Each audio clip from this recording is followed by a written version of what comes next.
Bien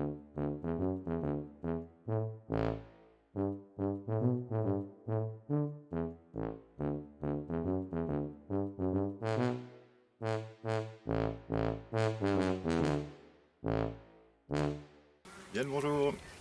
Alors aujourd'hui on va regarder un petit peu, alors j'ai fait un peu la visite des ruchers là, mais j'ai pas eu le temps de tout filmer parce que là je suis tout seul pour tout faire et c'est un peu la panique là parce que les abeilles commencent à vraiment à s'affoler. J'ai des ruches qui sont pleines à craquer, qui sont à deux doigts d'essaimer et il va falloir que j'aille les diviser ou que je leur pose des hausses directement parce que sinon il va y avoir des soucis dans pas longtemps. Par contre je voulais vous parler de cette ruche là, vous savez, si vous vous rappelez, si vous avez suivi un petit peu les vidéos, c'était la ruche numéro 11, celle qui avait eu la loc européenne l'an dernier, qu'on avait transférée, qu'on avait remis dans une petite ruchette, qui m'avait fait la farce de se rebarrer de la ruchette pour se percher dans le buisson le lendemain.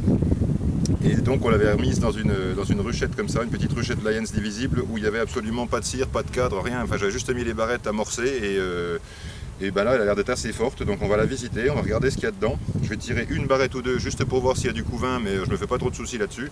Et dans quel état il est, et surtout on va poser la hausse. Alors la hausse, je vais la mettre par-dessous. Vous voyez, donc ça c'est la hausse, c'est les hausses qu'on a fabriquées il n'y a pas longtemps, que vous avez vu dans les tutos. Je voulais mettre cette hausse là sur les abeilles anarchistes, mais bon du coup elles n'étaient pas assez développées pour le faire. Donc on va faire la même chose sur celle-là, enfin ce qui était prévu sur l'autre, on va le faire sur celle-là. Alors je vous remontre les barrettes.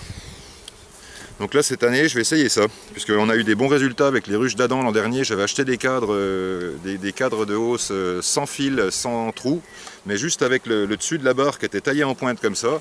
On les a mis dans les hausses intercalées entre les autres cadres et franchement elles ont bâti droit et on a même pu se payer le luxe de les passer à l'extracteur sans déchirer, sans craquer, au moins pour ceux qui étaient vraiment tout autour, quoi. Par contre ceux qui étaient juste, qui n'étaient pas complètement bâtis, qui touchaient pas le bas, ceux-là se sont disloqués à l'extraction, mais ça je m'y attendais.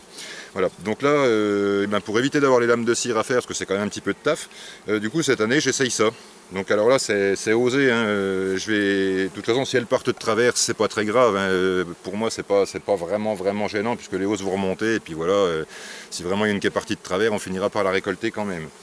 Donc là je vais ouvrir, regarder dedans ce qui se passe, faire un petit traitement varomède puisqu'elles ont été maltraitées l'an dernier, enfin maltraitées, pas maltraitées, genre je tape dessus, hein. Maltraitées, disons traitées trop tard. Donc je vous parlerai aussi dans la prochaine vidéo certainement, ça fait 2 fois que je le dis mais je vais finir par le faire, des mortalités que j'ai eu beaucoup de mortalité cette année. J'ai analysé un petit peu de quoi ça pouvait venir, et le varroa, il n'y a pas de toute façon, j'ai pas de loc cette année, pour l'instant j'ai pas trouvé de ruche avec de la loc, et heureusement l'an dernier c'était la première que j'avais comme ça depuis toujours. Et cette année c'est la ruche loqueuse l'an dernier. En fait, il y a des gens qui m'ont dit ouais tu t'emmerdes bien avec pas grand chose, un petit essaim comme ça vaut pas le coup pour ce qui reste, t'aurais mieux fait de l'euthanasier carrément et mettre tout ça au feu et voilà. Alors oui, pour quelqu'un qui a 300 ou 400 ruches, je comprends qu'il va pas s'embêter à bidouiller sur un petit bout d'essaim comme ça. Moi j'ai voulu faire ça, en plus c'est les abeilles noires, donc j'ai voulu faire ça, leur donner toutes les chances de survivre. En plus ça faisait une vidéo, donc c'était l'occasion de le faire, voilà. Donc là on va ouvrir, traiter, enfin on va tirer une barrette ou deux, on va regarder dès que je vois que le couvain est bon, et j'arrête tout. Et puis ensuite on va leur mettre la hausse par dessous, voilà, avec ces barrettes, avec les amorces triangulaires. Alors là j'avais eu du candy, mais il y a longtemps qu'il n'y en a plus besoin. Je pense que la ruche fait un poids, oui, elle est lourde. Ce que je peux faire aussi c'est tirer le lange.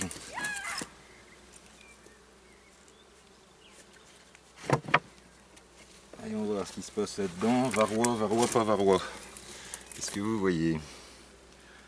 Les varrois, ouais, il y en a. Il y en a quelques-uns. Alors après, je peux pas trop me fier au nombre de varrois qu'il y a sur le truc parce qu'il y a les grosses fourmis là, qui viennent les manger au fur et à mesure et du coup, on peut pas trop compter.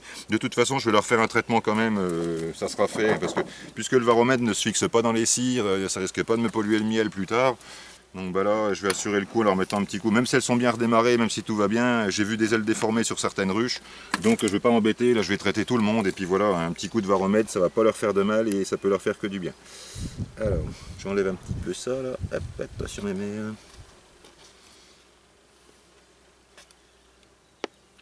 Les petites échelles. Hop, attention, enlevez-le. Alors sur aucune ruche j'ai trouvé de traces de nosémose. Jusqu'à maintenant tous les cadres sont propres, il n'y a pas de chiasse en gros sur les trucs. Donc déjà côté nosémose c'est tranquille. Les couvains, tous ceux que j'ai vus sont beaux, donc pas de... Ouais, tiens, elle commence à... elles ont besoin de place. Regardez, elles commencent à bâtir au-dessus. Hein. Là, ça y est, on y est. Là, tout est bâti intégralement. Alors, je vais faire gaffe que la mémère, elle soit pas dessus. Vous voyez un peu le travail là.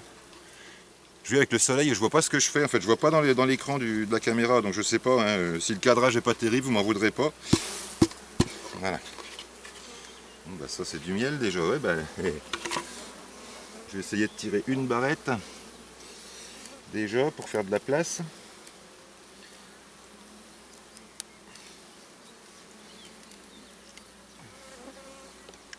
Alors, pareil, j'ai encore oublié ma pince, donc il va falloir que je fasse sans. Ça fait rien. En principe.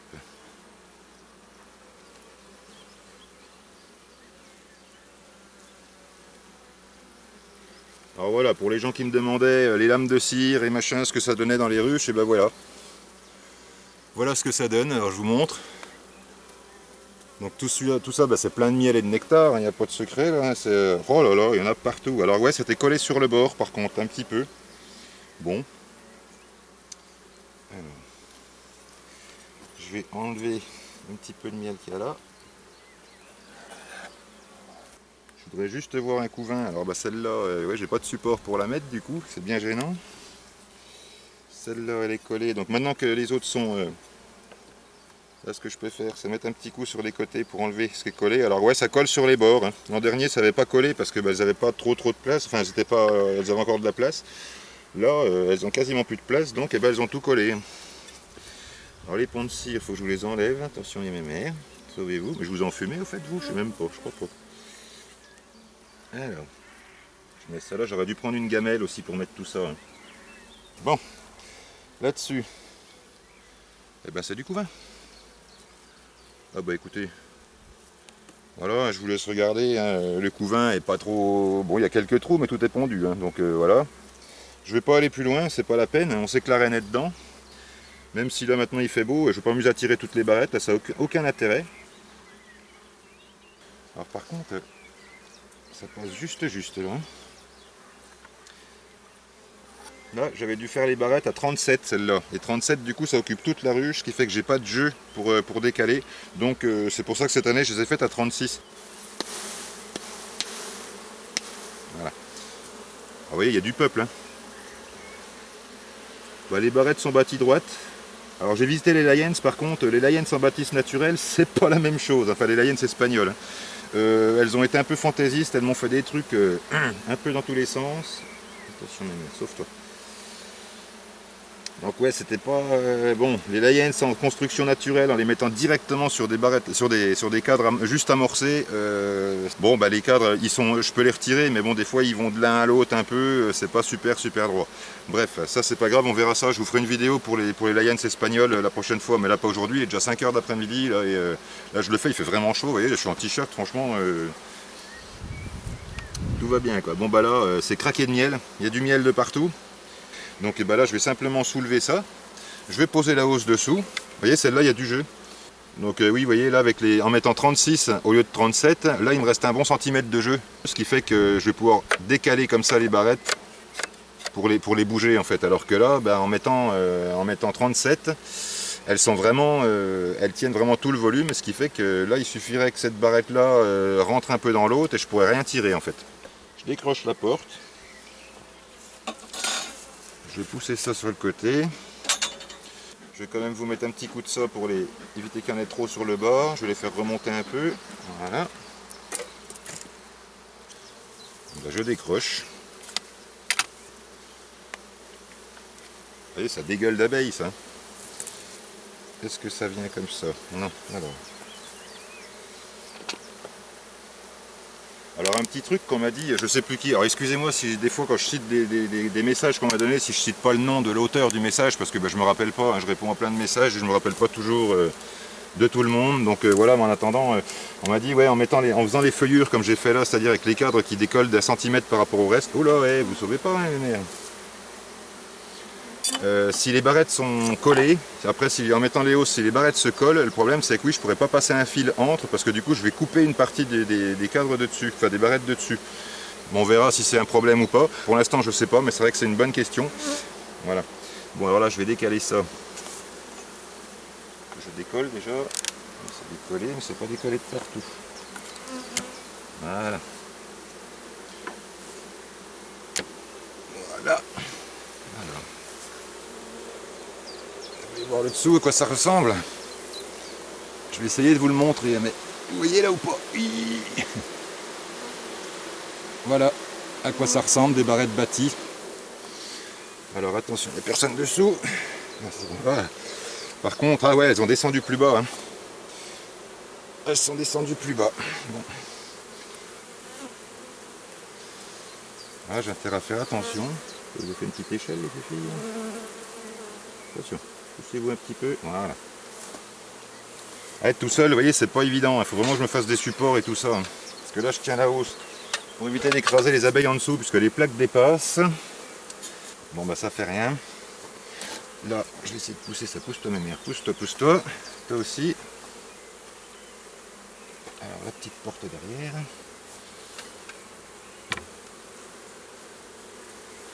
Voilà.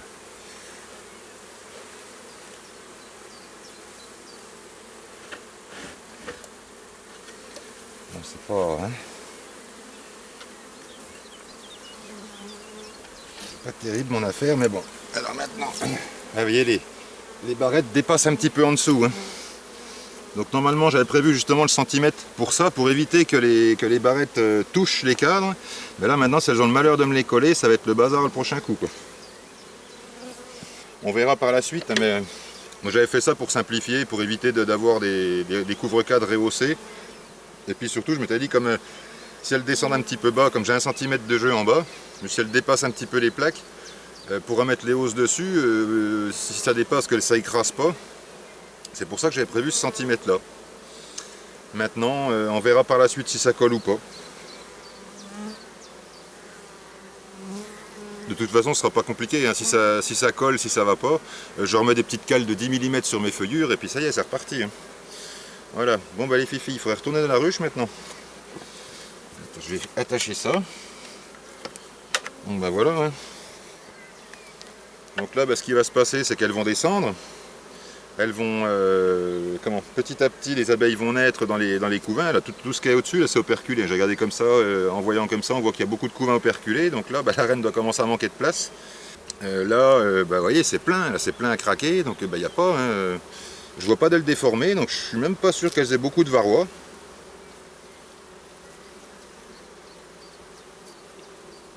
Bon bah à voir comme ça, j'en vois pas, mais je vous ai déjà dit, hein, les varrois on les voit pas sur le dos des abeilles, hein, on les voit très rarement, donc les gars qui me disent moi je regarde, je vois pas de varrois, faut arrêter avec ça, faut mettre un ange dessous, là vous allez être sûr. Bon, allez, les filles, là vous allez remonter gentiment dans la ruche, hop hop hop, allez. Alors bon, ces petites ruches là pour l'instant, bah franchement c'est toujours le bonheur quoi. Alors les barrettes, quand la ruche est pleine, bah oui ça colle sur les bords, hein. L'an dernier ça collait pas sur les 5 qu'on avait eu, là sur la première ruche qu'on avait visité l'an dernier, mais là ça colle. Donc il faudra que je prévoie un petit crochet en fait, pour couper les petits ponts de cire avant avant de tirer les barrettes, c'est tout. Et pour rappel, les barrettes, si j'ai fait des barrettes, c'est parce que justement je tire les cadres ou les barrettes le moins souvent possible. Là ça va se renouveler tout seul. Là ce qui va se passer, c'est que les couvains vont naître dedans, les abeilles vont bâtir le bas, la reine va pondre dedans et d'ici un mois il n'y aura que du miel dans la hausse. Donc d'ici là je remettrai encore une hausse en dessous et quand il y aura 3 hausses dessus je récolterai celle-là, donc avec le miel qu'il y a dedans.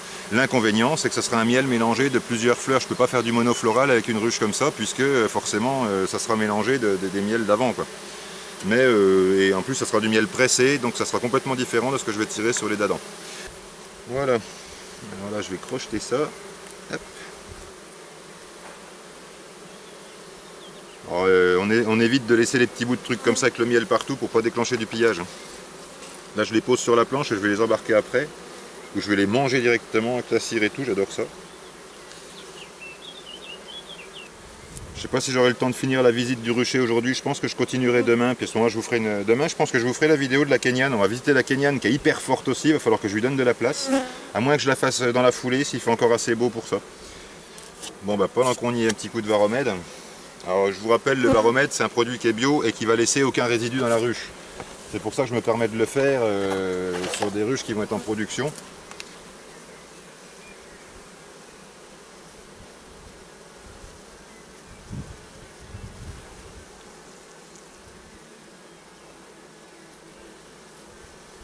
Et les barrettes, ça va, elles sont pas, il n'y a pas trop de pont entre les barrettes, c'est vraiment comme si c'était des cadres, elles sont bien parallèles.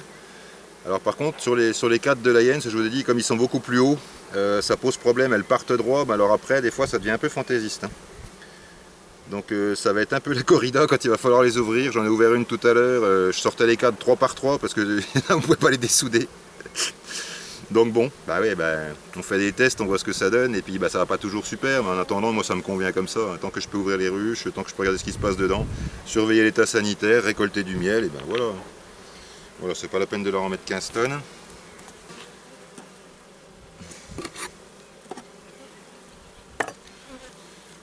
Bon, il n'y a personne sur les bords, tu rentres mes mères, tu te pousses, allez, allez, allez. On se pousse. Voilà.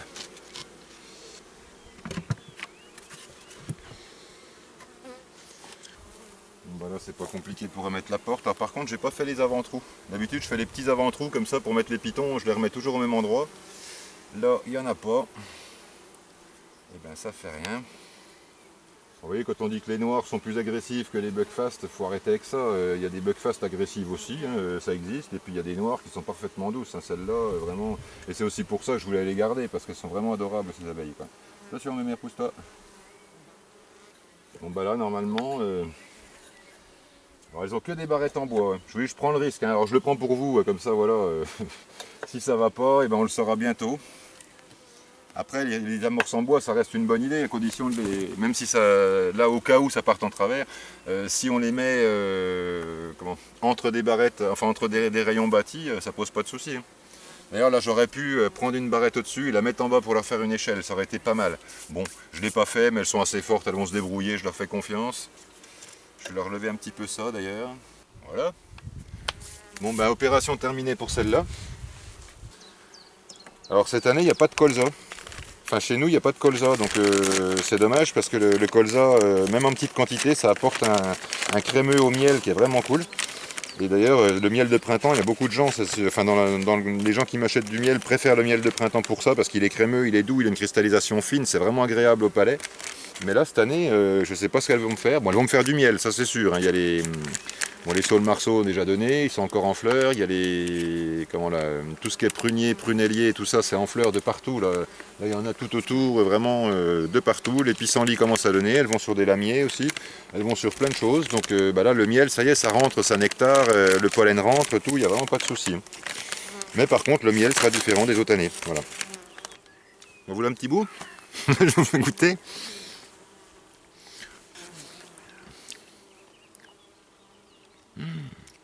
Oh, c'est du bonbon, je vous jure, c'est du bonbon. Oh là là. Même l'odeur, hein. Ça sent la prune. Le fruit, hein, pas l'agneau.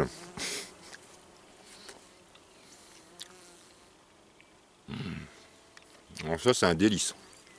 Je vous jure, c'est un délice, vraiment. Bon, j'aime toutes les sortes de miel aussi, hein. Mais celui-là, vraiment, il n'est pas comme les autres années. D'habitude, il n'est pas comme ça. D'habitude, on sent fort le colza dedans. Là, il n'y a pas un gramme de colza. Et je crois que c'est quasiment que des pruniers et prunelliers. Bon, je voulais vous faire la visite de l'autre ruche de la Jens Divisible qui est un petit peu plus haut là-bas, qui va moins bien que celle-là. Il y a moins d'abeilles, elle n'est pas si remplie, c'est pas la grande forme comme celle-là. Le problème, c'est qu'il me reste plus que 3 minutes de batterie, donc je vous fais ça la prochaine fois. Hein, on va faire comme ça. Allez, bon bah donc celle-là, ça va bien, elle est partie. On lui a remis sa hausse, ma foi elle va se développer tranquillement. Maintenant, elle je ne me fais pas de soucis pour elle. Elle n'est pas malade, il y a de la belle ponte, il y a du beau couvain, tout va bien. Allez, c'est tout pour aujourd'hui. Bon ben, portez-vous bien, surveillez vos abeilles, faites attention et à bientôt pour la prochaine vidéo.